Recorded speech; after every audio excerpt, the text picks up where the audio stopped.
What is a bond ladder, and should I use it over a bond fund? Okay, so this is a good question. It comes up in strategy session meeting. So a bond ladder, you'd say, okay, I'm going to buy a 1 year T-bill, a 2 year T-bill. I'm going to buy a 3 year T-bill, a five, 7 type of thing. So that's my ladder. I have a 7 year ladder.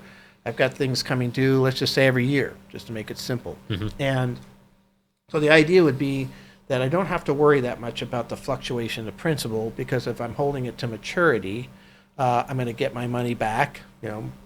Depends if I bought it at par value. It gets kind of complicated, but more or less, I'm going to get my money back.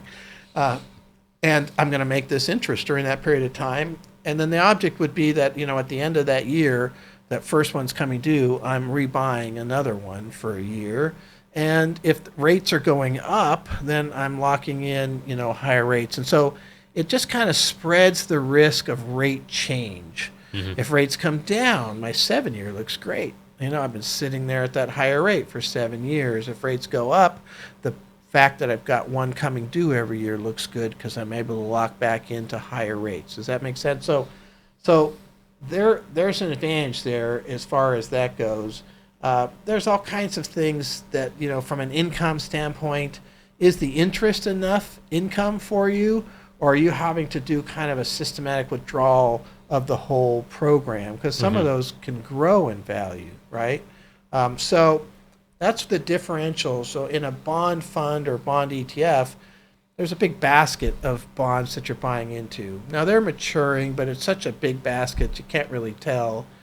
And you are subjected to price appreciation or depreciation on that bond allocation, as well as getting this dividend. But there is no maturity point in the future. Hmm.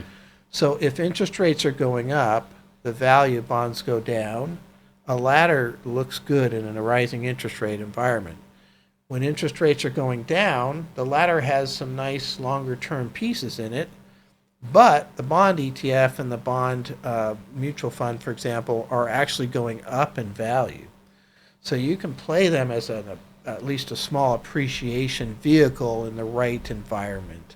And so I guess the only other thing that I think about there is that the bond fund or bond ETF, it's a lot easier to deal with. Hmm. You're constantly having to, redo these ladder pieces and what have you. It's not that difficult, but a bond ETF, for example, you can kind of set it and forget it for the most part and kind of hang in there with it.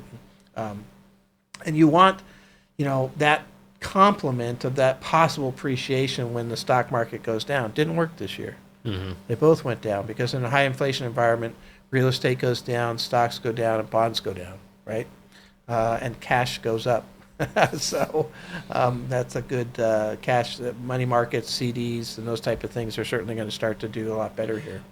Do bond ladders and bond funds have similar returns, and it's just kind of that appreciation is their difference, or would they have different kind of Over a incomes? long period of time, they've got to have a very similar return, actually. It's just a matter of dealing with that fluctuation in between time. So, in 2020, the bond funds looked great, and the Hmm. latter was not that great, right? Because the appreciation in the bond funds was spectacular because they were lowering interest rates. Hmm. In 2022, the bond funds look terrible because this is one of the worst. I saw a stat showing for the 10-year Treasury bond, which has a really long track record. It goes way back. This is the worst market we've had for the 10-year Treasury since 1788. So it was a really bad year for the overall bond market, and a ladder looks better in Hmm. this environment. So um, I guess that's why we're getting asked, because the ladder looks better in this environment. But a lot of times, by the time somebody does something, we're already on to the next phase. Hmm. And once they do start lowering rates again because things start to slow down too much, then that bond ETF will look better. So both is not a terrible concept, Hmm. right? Having depends on how much money you have is whether you can do that. But having a split between a ladder and some bond ETFs, that's not a bad solution. It kind of bridges both sides of the argument.